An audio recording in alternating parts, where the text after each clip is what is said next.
Big Biz Show is on the air. Great to have you along today. Here's the DTC. Come on, let's do it one more time from the top.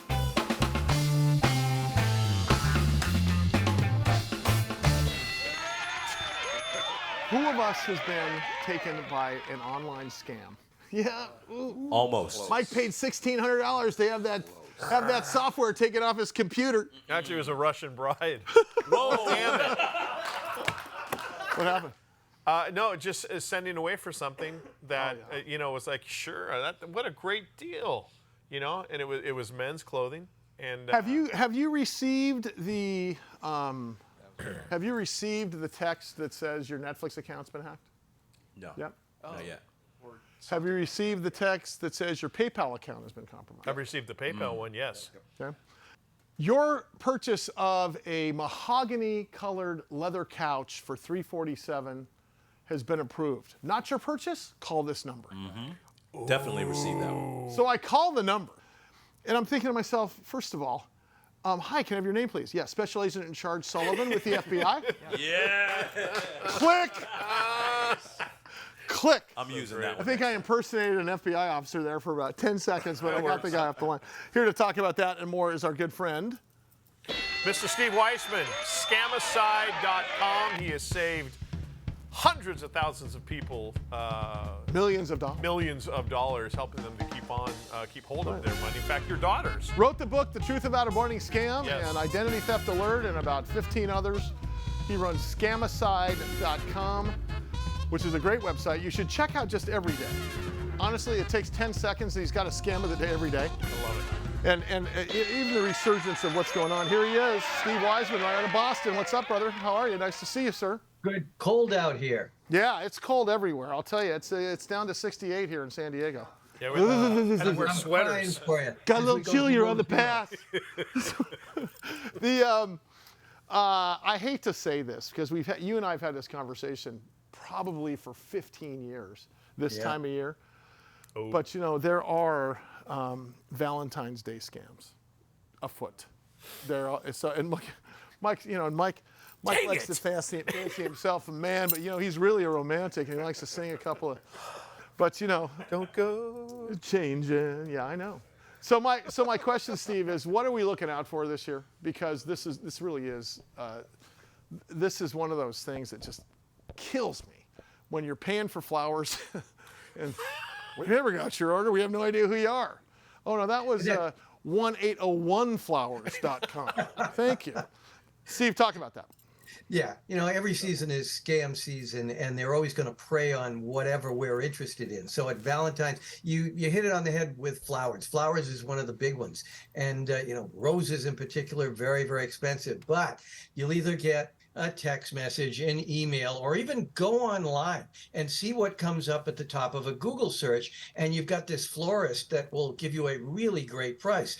The problem is whenever you're getting an email or text message, you can't be sure if it's legit. And even when you go to the Google search, just because something comes up high, first of all, the scammers sometimes just purchase an ad, puts them up at the top. Yeah. Other times what they'll do is they'll be so smart they can manipulate the algorithms so their phony website will get above the real florist. So bottom line is, certainly if it's too good to be true, probably is too good to be true in a scam.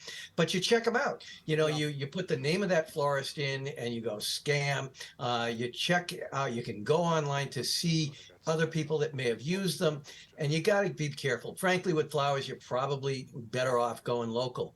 The big one that is kind of interesting is you get a notice from a delivery system, maybe it's UPS or FedEx, and someone has sent you wine or liquor. Bourbon is always good on Valentine's Day, and they tell you that Steve, bourbon's good every day. Let's face it. Come on. Let's face it. Yeah. So they'll say, I just need because it's a adult beverage, I need your credit card just for identification. Oh, that's right. And just for identification is so we know that you're a sucker, because you give them that credit card and bam. Yeah, we're putting a sucker database together. We need your credit card information. I'll be first. Hey, Steve, what are some of the things, like when you taught us many, many years ago that when you see an email that has a Chase logo on it or a Wells Fargo logo on it, but has a misspelled word, you know 99% of the time that that's a scam. There's also some things you can identify in an email address, as well as the top of a page when you're looking at a website, right? What are we looking for? Yeah, certainly when you get a text message, it's tough because through a technique called spoofing, they can make that phone number appear to be anyone they want. So it can be appearing to be the legitimate number from your bank, and you may even have something to give you text alerts. Bottom line is you can't ever be sure. So you don't give personal information or even call the number that's in there. If you get an alert that is from Chase Bank and tells you about something with your card or your account, you don't respond to that. You pick up your phone and you call the number that you know is legitimate. I'll tell you the worst thing that we're seeing a lot of, and it's called a homograph attack. Sometimes you look at that, it looks like it's from Chase Bank. It's got the logo, real easy to counterfeit. But you look at the address of the email that sent you, and it has nothing to do with Chase Bank. However, with a homograph, what it is they will use a Cyrillic alphabet instead of the Latin alphabet. Oh, yeah. And if you're looking at that thing not too carefully, the A is going to look entirely the same. But if you look really close, you'll see that it isn't. And so you really can't even trust the email address. Right. Anything that asks you to click on a link, anything that asks you for personal information, you don't trust it. You got to confirm. Yeah, Mike gets a lot of messages in Russian. Yeah. Usually signed by Annika. I'm waiting. Hey. Hey, Steve, before we let you get out of here, by the way, go to scamicide.com, Steve's website, where you can find all of his books. Why do we care about data breaches? We hear about data breaches all the time, and your data may have been compromised, so on and so forth. Why do we care? Well, part of the thing is certainly there's the worst of the data breaches when, like happened at Equifax, and your social security number is out there, your bank account number is out there, then they can directly attack you. But recently there was a data breach at FanDuel, the betting website.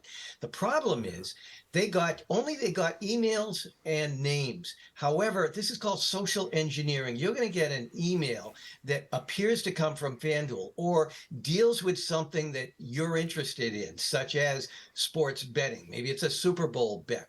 And so you tend to trust it. You put your guard down. And that's the big thing. If you belong to FanDuel, if you use them, you've got to be super, super careful any email that is asking you for anything, because it may look real legit. Sure.